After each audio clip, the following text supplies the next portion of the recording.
Sir, based on your findings, it is clear that there was no unlawful aggression on the part of the NPI.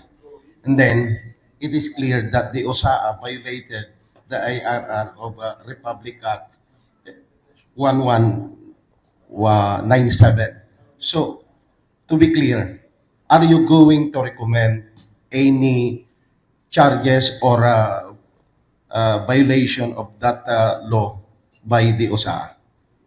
Uh, Opo, we will be as directed by the SILG and GPNP. We will be transmitting our findings sa Department of Justice po.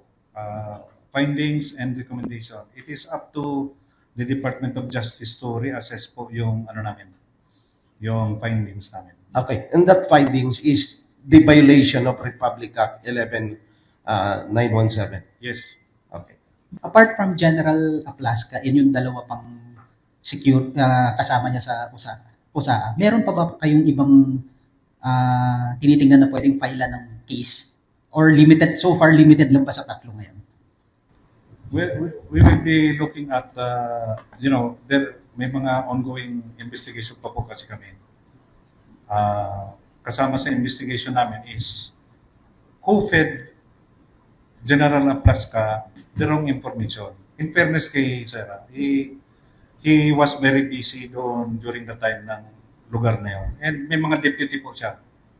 May mga from USAA, may section. Just like me, I am the director ng CADG, pero may deputy director for administration ako, deputy director for operation, and I have my intelligence officer. So, pag ako pinidan, busy ako sa dami ng mga kaso.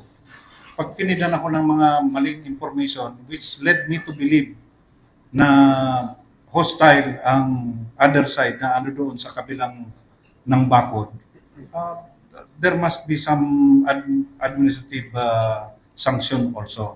And it's part of our recommendation. Because, yung judgment does not entirely fall kay Sir na Aplaska alone. Who fed him the wrong information na aatakihin tayo? Even the media who were there were agitated. From the very start, doon pa lang sa ground floor, nung may nag-drill. And who was remiss doon sa duty nila to verify from their counterpart kung ano ba talaga nangyayari sa other side of GSIS. Pagka nagtatrabaho po kasi tayo, aside from the criminal, there is also administrative. May mga function po, lalo ang security. You have to verify first ang kwento.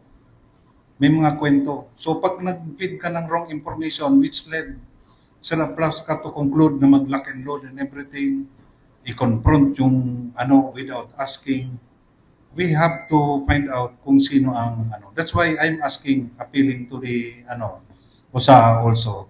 To open your, para mabuksan rin po, maging equal ang mabigyan rin po kayo ng pagkakataon. Come and appear dito sa CADG. If kung wala naman po dapat na itago, why not? Ba't hindi po magpa-imbestiga na maayos, kagaya ng ginawa po ng NBI, kagaya ng ginawa ng GSIS Security.